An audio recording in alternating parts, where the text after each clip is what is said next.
जी नमस्कार, मैं हूं शैलेंद्र सोलंकी। स्वागत करता हूं मैं आपका आपके अपने YouTube channel learn with Shailendra में। आज हम लोग बात करने वाले हैं DSSB के अंदर जो PRT की भर्ती आई हुई है उसके बारे में। उसमें एज कितनी होनी चाहिए, एलिजिबिलिटी क्राइटेरिया क्या है, सिलेबस क्या रहता है, पेपर पैटर्न क्या है, OBC कैटेगरी को कितने मार्क्स चाहिए कि वो सीटेट में कितने नंबर आपके होने चाहिए कि आप लोग फॉर्म फिल कर सकें, SC ST के कितने नंबर होने चाहिए आप लोग फॉर्म फिल कर सकें। कंप्लीट इंफॉर्मेशन आप लोग को यहां पर मिलने वाली है। अगर आप चैनल पर नए हैं तो चैनल को सब्सक्राइब कर लीजिएगा, वीडियो को लाइक एंड शेयर जरूर कर देना। और इस वीडियो के डिस्क्रिप्शन बॉक्स में आपको टेलीग्राम ग्रुप का लिंक मिलेगा, उस लिंक पर क्लिक करके आप लोग टेलीग्राम चैनल को ज्वाइन कर सकते हैं, जहां आपको सभी वीडियोस के लिंक, इंपॉर्टेंट इंफॉर्मेशन, सभी PDF प्रोवाइड करा दिया। तो फटाफट से एक बार आप लोग चैनल को सब्सक्राइब कर लीजिए और जल्दी ही आपको नेक्स्ट जो मंडे आने वाला है उससे आपको इसकी क्लासेस भी देखने के लिए मिल जाएंगे। तो ये एडवर्टाइजमेंट आप लोग देख सकते हैं, ये जो जारी किया गया है 10 तारीख को जारी किया गया था। 17 तारीख से आपके फॉर्म शुरू होने वाले हैं, यानी कि 16 तारीख हो चुकी है। कल से आप लोग फॉर्म फिल करना शुरू कर सकते हैं और लास्ट डेट जो रहने वाली है फॉर्म फिल करने के लिए 30 दिन का आपको समय दिया गया है। 16 तारीख तक आप लोग फॉर्म फिल कर पाएंगे। ठीक है, 17 सितंबर से शुरू हो रहा है और 16 अक्टूबर यहाँ पर आप लोगों की लास्ट डेट रहने वाली है।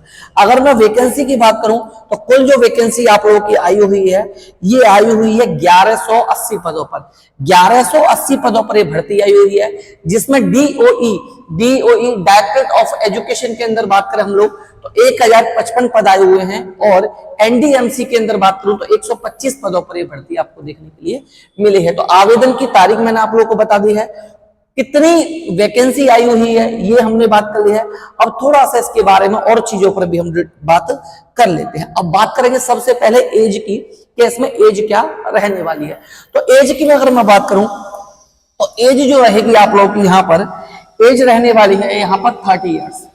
एज जो रहेगी ये रहेगी 30 ईयर्स, 30 साल तक आप लोग फॉर्म फिल कर पाएंगे।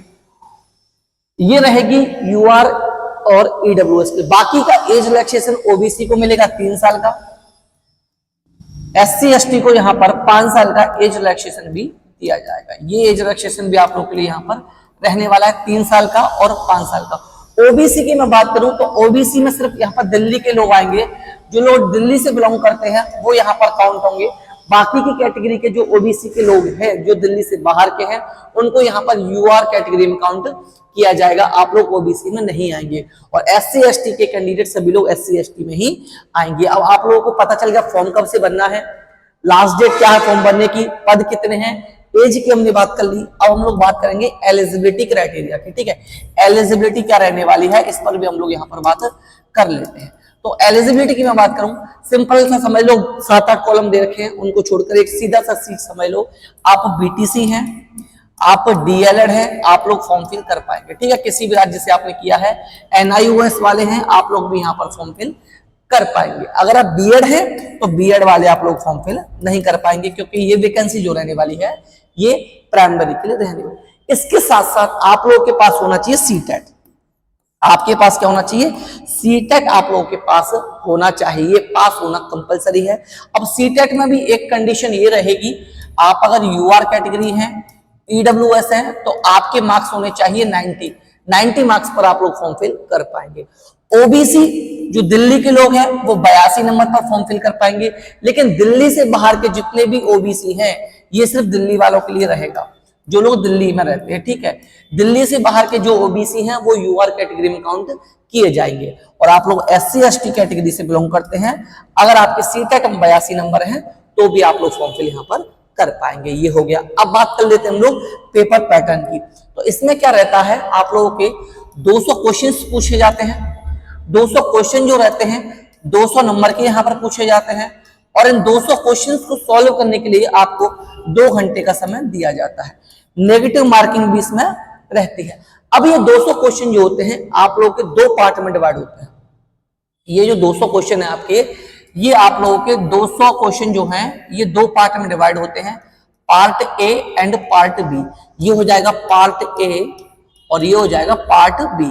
अब पार्ट A की अगर मैं बात करूं, अगर मैं पार्ट A की बात करूं तो पार्ट A में आप लोगों से क्या क्या पूछा जाएगा, आप लोगों से यहाँ पर 100 क्वेश्चन पूछे जाएंगे और पार्ट बी में भी यहाँ पर 100 क्वेश्चन आप लोगों से पूछे जाते हैं। इन 100 क्वेश्चंस में क्या क्या रहने वाला है ये आप लोग यहाँ पर समझिए। पार्ट ए की मैं बात करूंगा, 100 क्वेश्चन जो रहते हैं, इन 100 क्वेश्चन में आप लोगों से पूछा जाएगा हिंदी,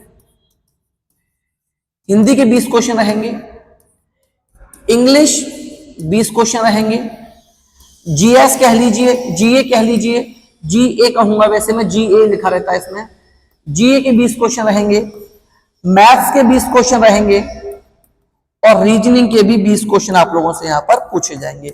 इस तरीके से पार्ट ए जो रहेगा आप लोगों का ये 100 मार्क्स का रहेगा।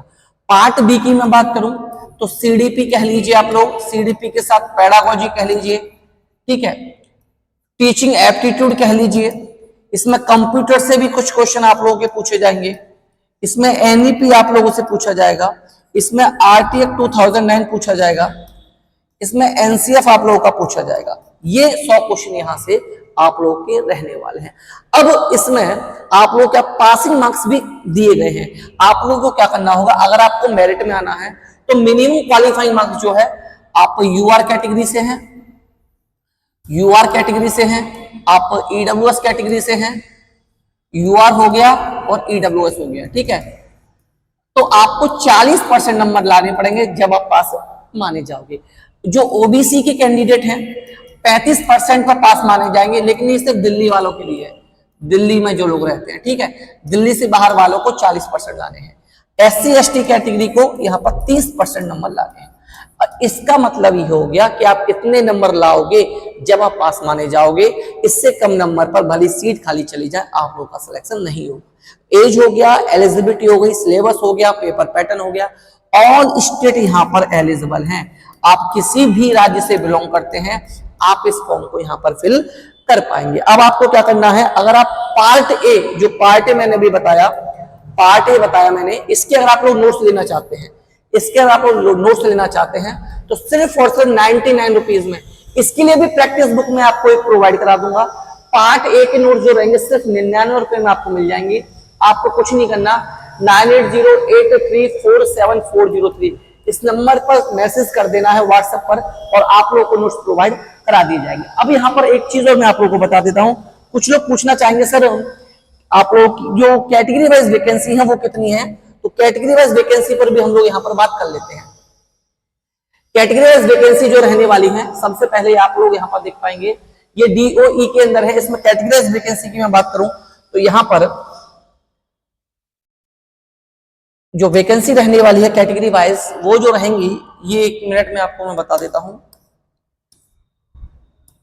देखिए यहां से जो वैकेंसी रहेगी डीओई के अंदर, यूआर कैटेगरी की 434 पोस्ट है, ओबीसी की 278 है, एससी 153, एसटी 62, ईडब्ल्यूएस 128, कुल मिलाकर 1055 पोस्ट यहाँ पर डीओई के अंदर है। बाकी की आप लोग पीडब्ल्यूडी में भी देख लीजिएगा, ठीक है। पीडब्ल्यूडी को 10 साल का एज रिलैक्सेशन मिलेगा, ये मैं बता देता हूँ। पीडब्ल्यूडी को क्या मिलेगा, 10 साल का एज रिलैक्सेशन मिलेगा। अब ये जो वैकेंसी है एनडीएमसी के अंदर है, एनडीएमसी में 68 सीट ओबीसी यूआर के लिए, ओबीसी के लिए 28, एससी के लिए 13, एसटी के लिए 7, ईडब्ल्यूएस के 9, कुल मिलाकर 125 वैकेंसी आप लोग की यहाँ पर आई हुई है। उम्मीद करता हूँ सारी जानकारी आप लोगों को मिल गई होगी। फिर भी कोई भी किसी भी प्रकार का डाउट हो तो कमेंट बॉक्स में आप अपना डाउट मेंशन कर सकते हैं। आपका डाउट दूर करने की पूरी कोशिश यहाँ पर की जाएगी।